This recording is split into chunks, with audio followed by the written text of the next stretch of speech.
Sebelumnya, Assalamualaikum warahmatullahi wabarakatuh. Kami dari kelompok 5 Transformasi Digital ingin mempresentasikan mengenai website 1.0, 2.0, dan 3.0. Sebelum memasuki materi, izinkanlah kami untuk memperkenalkan diri.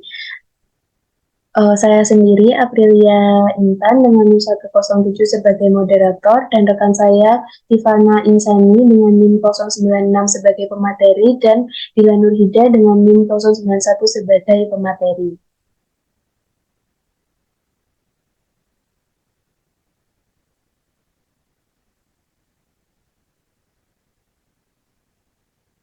Sebelum memasuki materi, izinkanlah saya menyampaikan pembuka materi terlebih dahulu, yaitu mengenai apa pengertian dari website itu sendiri. Website merupakan suatu ruang informasi yang terdiri dari beberapa macam domain, memuat beberapa informasi bagi visitor maupun pembaca. Informasi yang dibagikan pun bermacam-macam, dapat berupa gambar, video, teks, maupun format lainnya.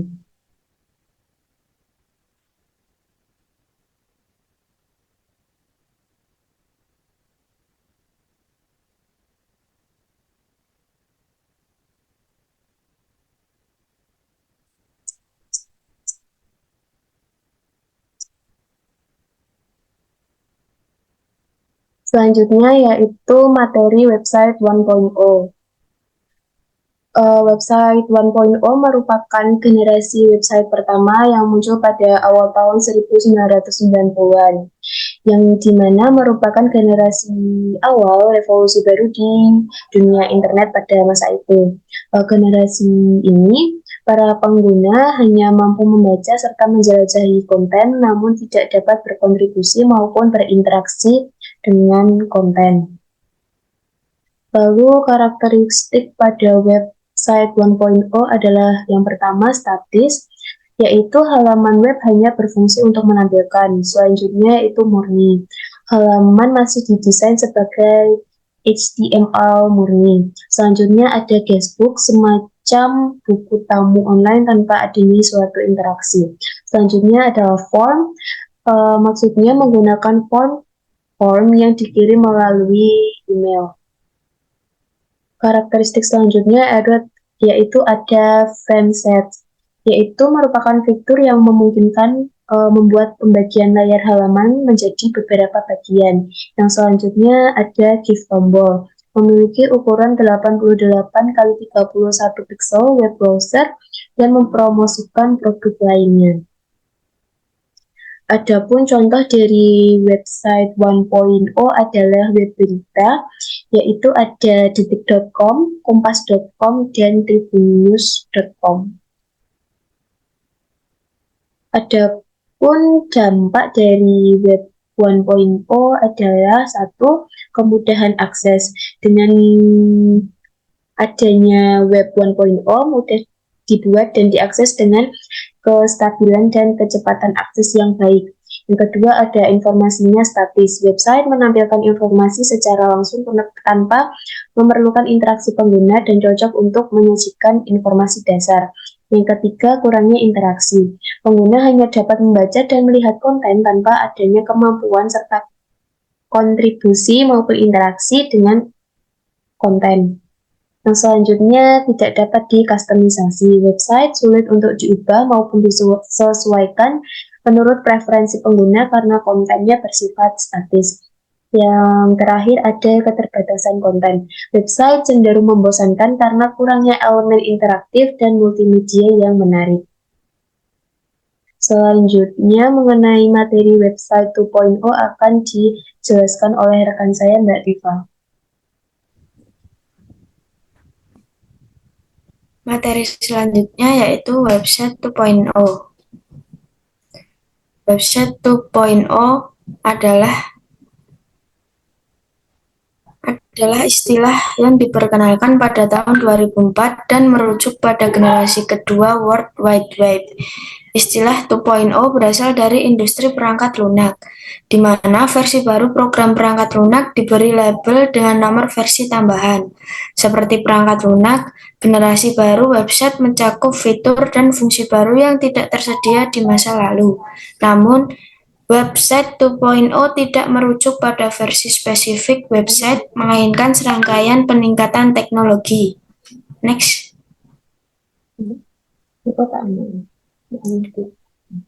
Berikutnya yaitu karakteristik website 2.0. Yang pertama yaitu konten yang dinamis. Website 2.0 cenderung menggunakan teknologi yang memungkinkan konten menjadi dinamis, responsif, dan interaktif. Yang kedua ada sosial. Fitur-fitur sosial seperti komentar, bagikan, like, atau dislike, dan integrasi dengan platform media sosial adalah karakteristik umum dari website 2.0. Yang ketiga ada keamanan. Website 2.0 harus mengutamakan keamanan informasi pengguna. Dan yang terakhir, yaitu fleksibilitas dan scalability.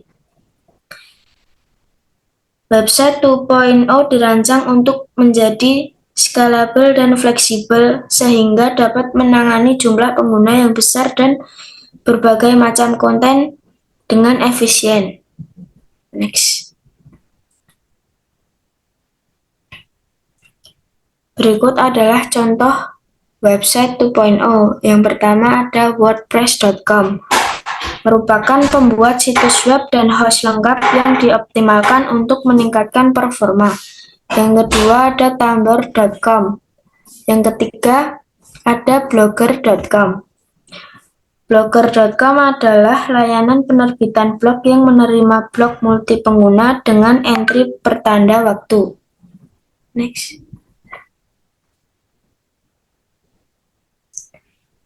Selanjutnya ada dampak website 2.0. Yang pertama yaitu demokratisasi konten. Website 2.0 mendemokratisasikan pembuatan konten, memberikan suara kepada individu dan komunitas yang sebelumnya terpinggirkan. Yang kedua ada pemberdayaan pengguna. Website 2.0 memberdayakan pengguna dengan menempatkan mereka sebagai pusat pengalaman online. Yang ketiga ada gangguan media tradisional. Munculnya website 2.0 telah mendisrupsi model media tradisional, menantang dominasi penerbit dan lembaga penyiaran tradisional. Next.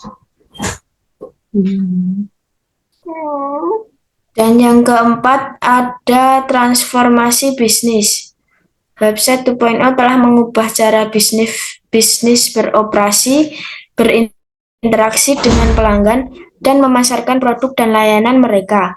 Dan yang terakhir, ada konektivitas global. Website 2.0 telah memfasilitasi konektivitas global yang belum pernah terjadi sebelumnya, menjembatani hambatan geografis dan menghubungkan orang-orang dari berbagai latar belakang.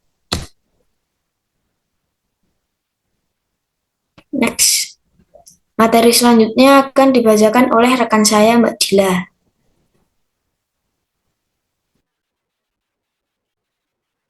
Next. Website 3.0.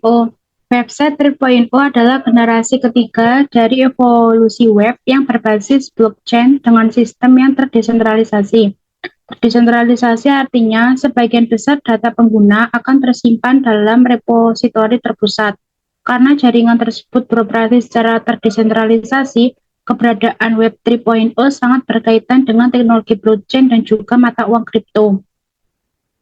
Dalam Web 3.0, sebuah situs web akan mampu memproses segala bentuk informasi dengan lebih cerdas dengan memanfaatkan teknologi seperti machine learning, big data, DLT, dan lain sebagainya.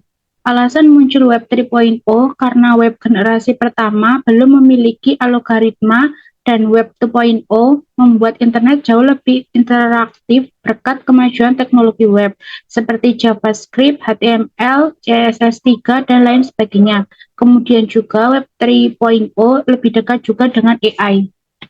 Next.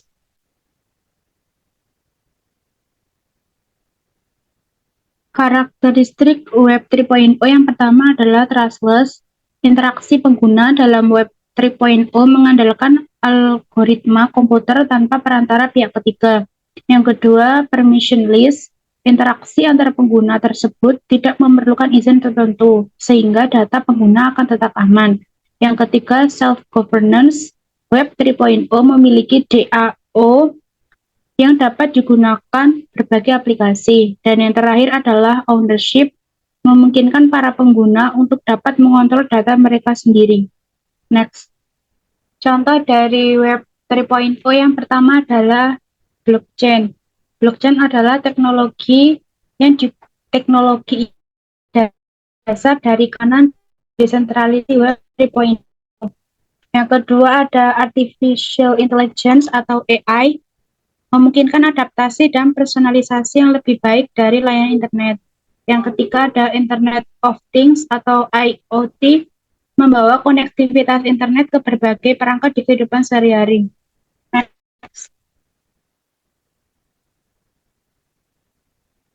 Dan yang contoh terakhir adalah cryptocurrency, memungkinkan transaksi yang aman dan tanpa perantara. Dan di sebelah kanan itu adalah contoh dari macam-macam dari cryptocurrency. Ada Bitcoin, ada Elison, dan lain sebagainya. Dampak Web 3.0 yang pertama adalah tidak semua perangkat dapat mengikuti kecepatan pemrosesan Web 3.0.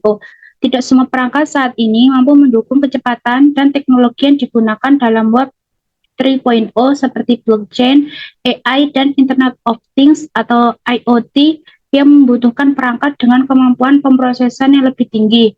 Yang kedua, kompatibilitas dengan situs web lama. Menggunakan teknologi blockchain dan AI yang lebih maju, tidak semua perangkat mampu mengikuti kecepatan pemrosesan yang dibutuhkan. Kemudian ada pemantauan dan regulasi. Karena sifat desentralisasinya, Web 3.0 tidak memiliki otoritas pusat, sehingga membuat pembuatan dan penerapan regulasi menjadi lebih sulit.